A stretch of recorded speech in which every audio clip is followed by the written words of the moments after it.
আপনি রাজনৈতিক দলগুলোর সাথে আলাপ আলোচনা করে নির্বাচনের একটা সুনির্দিষ্ট রোড ম্যাপ দিন।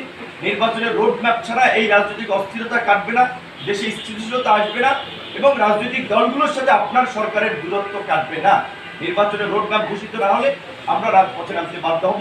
এটাই আমাদের ফাইনাল করছি যে বিশেষ করে গত 9 মাসে সরকার আসলে যে জাতীয় ঐক্য এবং সংহতি ধরে রাখার কথা ছিল সেটার পরিবর্তে সরকারের বিভিন্ন নীতি কর্মকাণ্ড রাজনৈতিক দলগুলোর সাথে সরকারের একটা দূরত্বের সৃষ্টি করেছে এবং কিছু কিছু উপদেষ্টাদের বিতর্কিত মন্তব্য এবং কর্মকাণ্ড এই বিভাজনকে আরও বাড়িয়েছে, যার ফলে সরকারের সাথে রাজনৈতিক দলগুলোর একটা অনাস্থার সম্পর্ক গড়ে উঠেছে।